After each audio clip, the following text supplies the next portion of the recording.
sy atsika fa ny fahasoavan'Andriamanitra miaraka amintsika. Isika fa ny fahasoavan'Andriamanitra miaraka amintsika noho izy roantsika sandrivaky sy asantsika miaraka aminy. Ny fianakaviana no taniketsa ipoiran'ny vocation. Déploie ton cœur et viens nous sauver. Délivre-nous de nous, délivre-nous de tout. Fa sisika tokoa fa ny fahasoavan'Andriamanitra miaraka amintsika. Sisika fa ny fahasoavan'Andriamanitra miaraka amintsika noho izy roantsika sandrivaky sy asantsika miaraka aminy. Fa olo raika atokotran'isika ao aminy, fianakaviana iray ao aminy, sy misy hevitrevitra ny olo no mampizara indraindray fa Andriamanitra i Jesoa lay mpiandrony tsara ranolotra ny aina olo raika ary ao amin'ny fiangonana ao amin'ny eglizy dia sambatra antsika mahasapan'izay.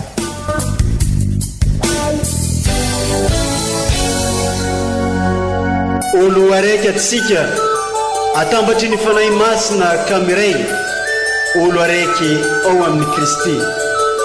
Fandaram-pampianarana iaranao amin'ny son excellence Monseigneur Benjamin Marc Caramarson eto amin'ny radio Fania.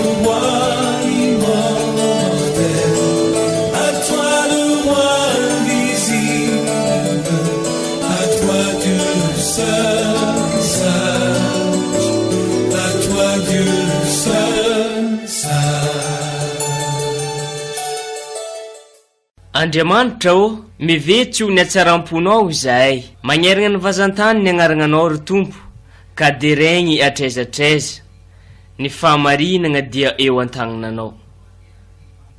Faly miarahaba antsika jiaby izay magnaraka izao fandaragna zao. Alady faefatra ambin'ny folo mandavan-taogno no ankalazaintsika niany.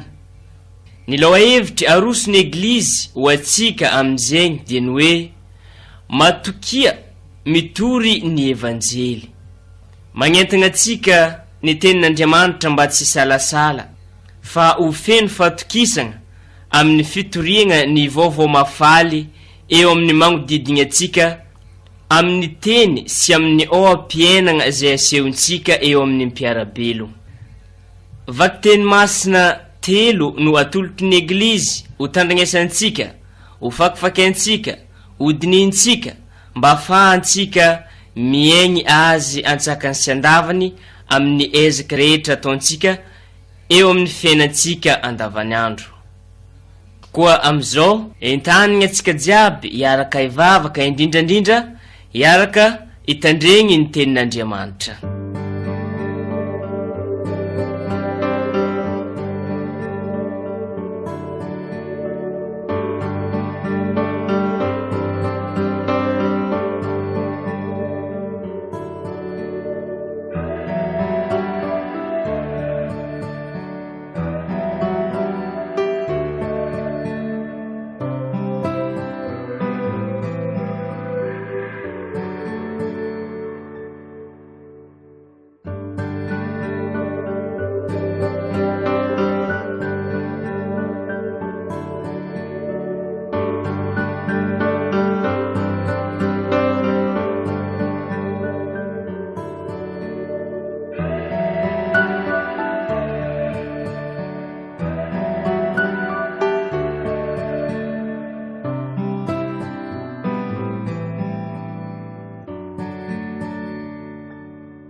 vaky teny masina voalohany bokin'izay empaminagny toko fa 9:20 miara mifaly am Jerusalema ianareo ary miravoravo noho ny aminy ianareo rehetra ty azy aroka iara-mientan-kafaliagna aminy avokoa ianareo ny tomoagny azy mba inonoanareo sy ivokisanareo amin'ny nono ny fampiononoany ary mba hankafizanareo amin'ny mpafinaretagna ny afenoany voninahiny satria izao no lazainy tompo indro ataoko sinonoka eo aminy ny fiadanagna ohatra ny ony sy ny voninahitry ny firenena ohatra ny renirano-tondroka ka ianareo dia ampinonoina hotrotroina ary ho safosafoigna eo ampifoagna ohatra ny olona alandren'ny alahelo no agnalako alahelo anareo ka dia ho afaka alahelo ao Jerusalema ianareo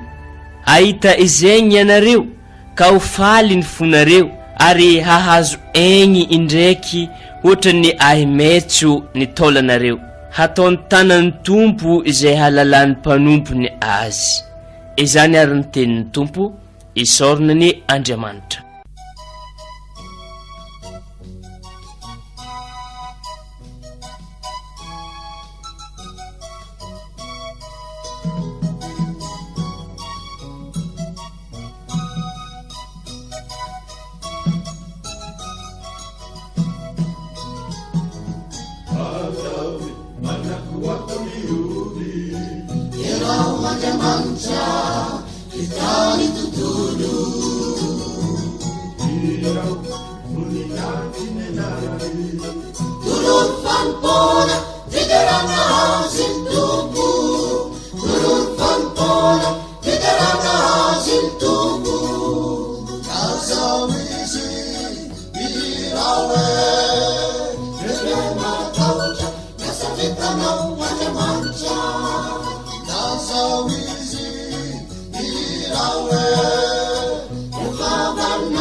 Vaky teny masina faharoa taratasiny masindapoly apôstôly ho an'ny kristianina tany Galasia toko fahaeniny.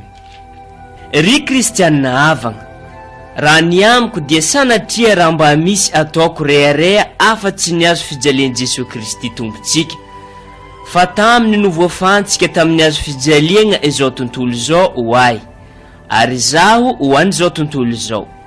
Tsy mampaninona ahy na ny famoragna na ny tsy famoragna, fa ny olo mbao no tegna zavatra. Ho an'izay rehetra agnaraka ity fitsipika tiane, sy ho an'ny Israelin'Andriamanitra koa ny fiadanagna amampamindrampo. Amin'izao sisa izao, aza misy manahiragna ahy intsony, fa mitondra ny endriky Jesoa amin'ny vatako aho. Ho amin'ny fanahinareo any ry kristianina havagna ny fahasoavan'i Jesosy Kristy tompontsika. Amen. Izany ary ny tenin'ny Tompo, isorana ny Andriamanitra.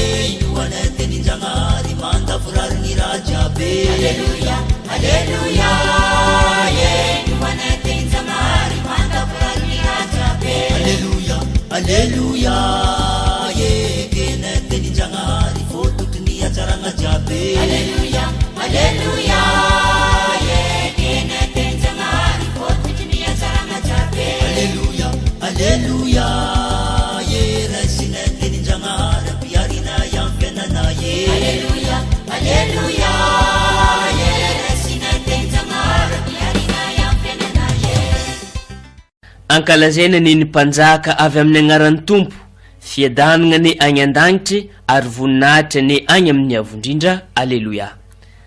Evanjely masiny soratany Masindahy Lioka toko 10. Tamin'izay ny andro zegny ny tompo nifidy 27 lahy hafa koa tamin'ny mpianany ka nagniraka azy tsiroroa lahy agny amin'ny tanàna sy ny tany rehetra izay efa alehany. Ary hoy izy tamin'izy ireo, be nivokotra fao ny mpijinja ny vitsy koa mangatao amin'ny tompombokatra mba hagniraka ny mpiasa ijinja ny vokany. Mandehana indro aho magniraka anareo tahaka ny zanak'ondry eo afovoany amboadia. Aza mitondra kitapo-mbola na kitapo hafa na kiraro ary aza miarahaba ologno akory eny an-dalagna. Amin'izay tragno idiranareo dia milaza aloha hoe fiadanagna eo amin'ity tragno ty. Ka raha misy zanaky ny fiadanagna ao dia ho ao aminy ny fiadanagna lazainareo. Fa raha tsy misy kosa dia iverigny aminareo ihany izegny. Ary mitoera amin'izegny tragno zegny ka mihinana sy misotroa izay misy ao, fao mendriky ny karamany ny mpiasa. Aza mifindrafindra tragno ary amin'izay tanàgna idiranareo raha mandray anareo ny ologno dia hoano izay atolony anareo ary sitragno ny marary izay ao. Ka lazao hoe efa mbiankaiky anareo ny fanjakan'Andriamanitra. Fa amin'izay tanàgna idiranareo koa nefa tsy mandray anareo ny ologno dia mankanesa agny ankianja ka lazao hoe na nivovoky ny tanànanareo nipetaka tamin'ny tongotronay aza dia aintsigna anay iampangagna anareo. Fantaro anefa fa efa ankaiky ny fanjakan'Andriamanitra. Lazaiko aminareo fa amin'izay ny andro zegny dia ho moramora kokoa ny ho amin'ny Sodoma noho ny ho amin'izay ny tanàna izegny. Ary niverigny tamin'ny kafaliagna ny 12 lahy ka nagnano hoe, Tompo ô, na dia ny demony aza dia magneky zahay noho ny agnarananao. Dia ho Jesosy taminy, nahita ny Satana nilatsaka avy an-danitra toy ny varatra aho. Indro efa nomeko ny fahefagna agnitsakitsaka ny bibilava sy ny maimboka mba amin'ny hery rehetra ananany fahavalo ianareo. Ka tsisy ampaninona anareo akory ireny. Tsy noho ny fagnahy ratsy manaiky anareo anefa mitokony ifalianareo, fa noho ny agnarananareo efa voasoratra agny an-dagnitry no ifalio. Izany ary ny tenin'ny Tompo, deraneo anao ry Kristy.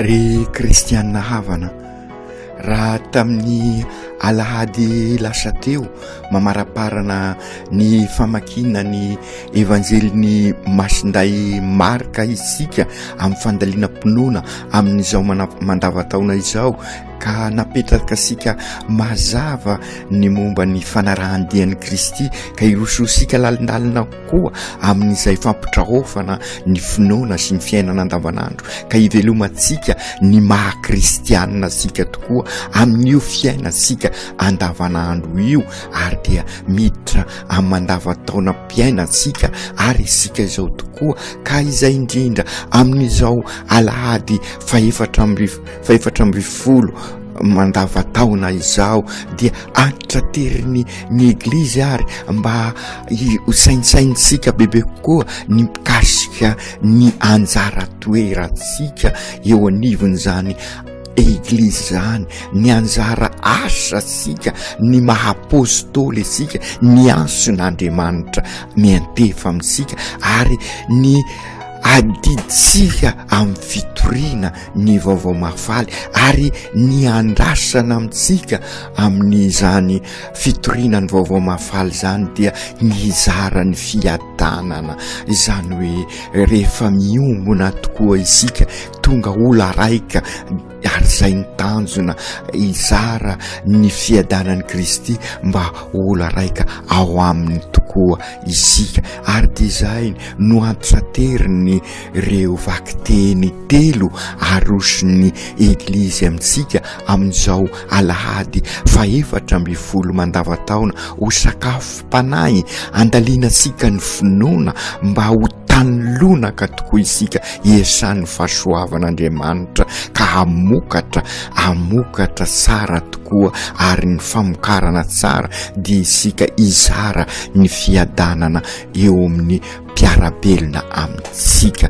Ka izay indrindra re kristianina havana tiako no manasa sika andinika momba ny fiantsona enitsika sara raha mandinika isika ao amin'ny evanjely raha mamaky ny evanjely sika dia misy isokazin'olona manaradian'i Kristy satria izay moa ny vocation ka misy ireo vahoaka marobe izay nahita ny famantarana nataon'i Jesoa, nahita fa tena toteny tokoa Jesoa amin'ny fampianarany ka nanantena ary dia indrindra moa natoky azy fa ity no Mesia ara-nofo no eritreretiny araky ny fahendreny zao tontolo zao dia maro izy ireo le vahoaka no fahanan'i Jesoa ary rehefa tonga ny fampianarana mafimafy dia fantatra sika fa ireo vahoaka reo dia lasa niverina amin'ny fiainany andavanandro fa inisy kosa nefa miaino azy satria na lina tamin'ny fampianarany dia ireo sokazin'olona azo lazaina fa linan'i Jesoa dia antoizan'i Jesoa ny fampianarana sy ny torolalana mba hasapahany tsirairay satria sy ny vahoaka fosiny ihany ny vonjena fa ianao sy misy mitaky safidy ny fanarahan-dia an'i Kristy ka niditra lalindalina izy dia avy amin'ireo niaino ireo no nahitasika an'ireo mpanaradia an'i Kristy izay azo lazaina fa ireo mpianatra zany izay enitsika amin'ny evanjely ny 2 amin'ny 70 izay nirain'i Jesoa zany hoe azagaga zany isika raha eo anivony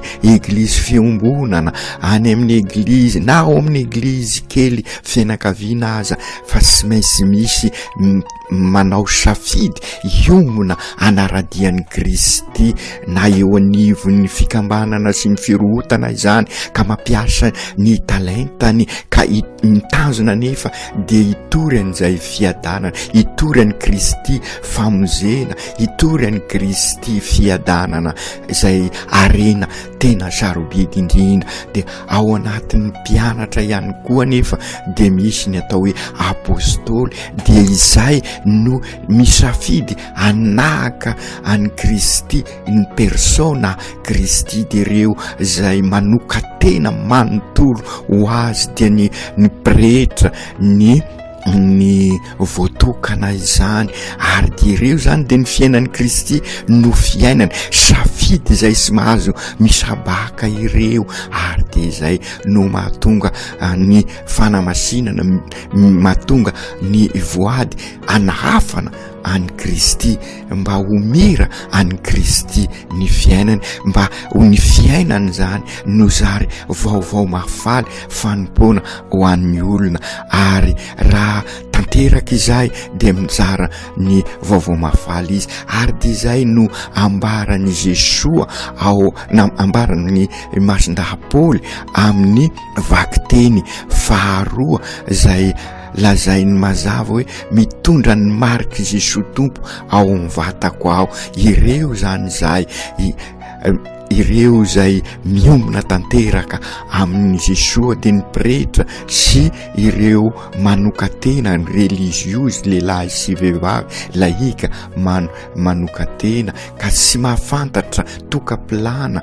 na dia sy lavorary aza dia i Kristy ho azy ireo ka zary famantarana eo anivon'izao tontolo izao izy famantara-pitiavana fa na izany aza dia fantatra sika ary zay no mampatoky isika ary mahatonga manentana atsika mianakavy mandrakariva fa isika rehetra izay mandray ny tenin'Andriamanitra araky le fampianarana nataoko teo ambony sy mpiaino fosiny isika fa zary mpianatry ny Kristy. Izay no mahatonga ny anarana hoe kristianina. Ny teny hoe kristianina tsy sahatra ho manazava an'izay avy amin'ny teny Kristy. Ny kristianina zany ireo 12,7 zay alefan'i Jesoa anambara azy mandeha siroroa ireo, ary izay indrindra no ahafana fa fiombonana. Zay no mahatonga ny hoe ao anatin'ny fikambanana,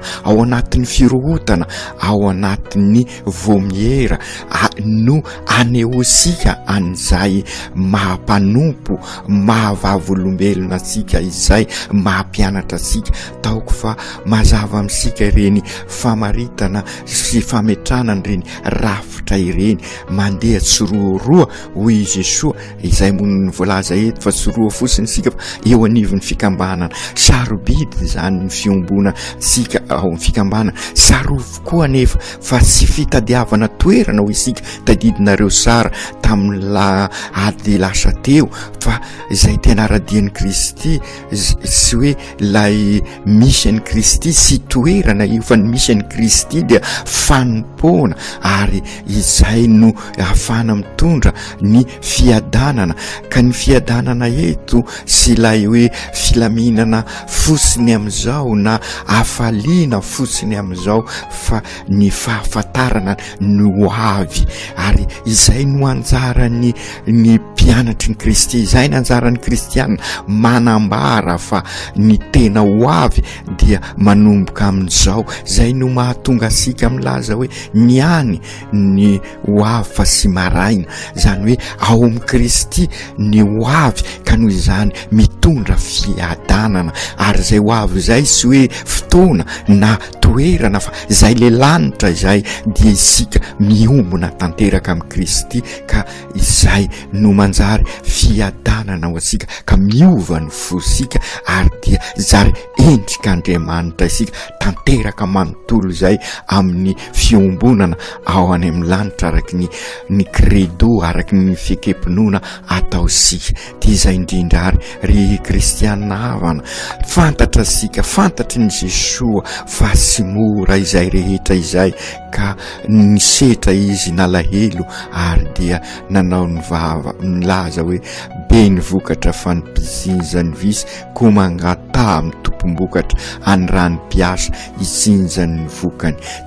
Izay tokoa ry kristianina havana, aza dino zay mba ho tanteraka ireo voalaza rehetra reo, de mila ny piasa zany hoe iombona fiainana amin'ny Kristy. Be toko ny vokatra milaza miara-mahita isika, fa indrindra amin'izao andro iainasika zao be ny vokatra, ka mila piasa tokoa androsan'ny tompo, ary ny piasa sy hiza ka antoiza sika hatrany ny vavaka mba ho maro, ary indrindra mba hamaly an'izay isika, ary indrindra anampy an'ireo amaly any koa, ka mba ho isany pretra maro sy masina, ary ho isy religiozy olombotokana ho zary famantarany fitiavana, ary de ho isy olaika apôstôly ny Jesoa eo anivon'ny fiainana andavanandro. Ry Jesoa tompo, sy misahatra tokoa ianao no mianso anay mba izara ny fiadananao, hitondra ny fahazavana, ary ahatonga anay ho fanasina eo amin'ny mpiarabelona. Koa ampio ary zahay voalohany indrindra ahay amaly ny ansonao, ary ahay anampy an'ireo zay voansonao, ary engany zahay iray hina tokoa, satria izay koa no famantarana fa ao anatin'ny fiadananao izahay. Ary ampio izahay itodika bebe koa amin'ireo mizaly na ara-batana izany na ara-saina na ara-panahy ka ahafanay mitondra azy ireo amin'ny tena fiadanana marina. Mpianatra aho izahay ka tario ankeo amin'ireo izay nanirana ho anay ary ampianaro izahay ahay izara ny fiadananao, amafy an'izay fiadananao izay hitondra fiadanana amin'ireo mpiarabelona aminay. Aoka tanteraka izany amin'ny anaran'ny Ray sy ny Zanaka sy ny Fanahy Masina. Amen.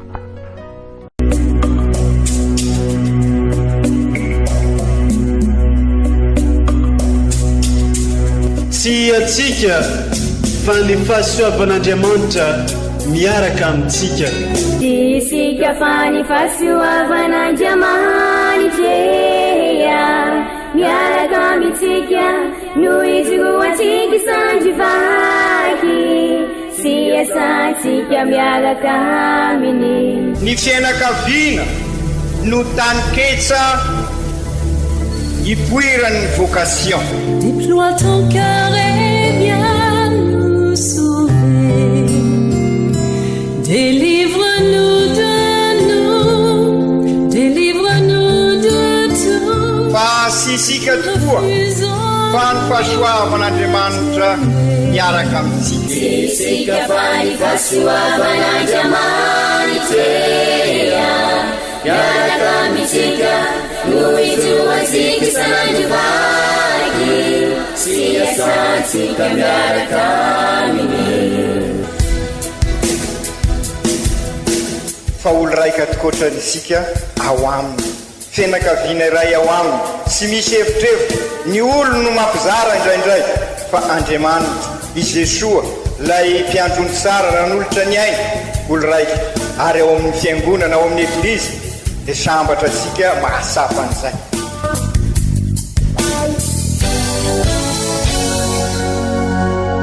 Olo araiky atsika atambatry ny fanahy masina kamiray, olo araiky ao amin'ny Kristy. Fandaram-pampianarana iaranao amin'ny son excellence Monseigneur Benjamin Marc Caramarson eto amin'ny radio Fania.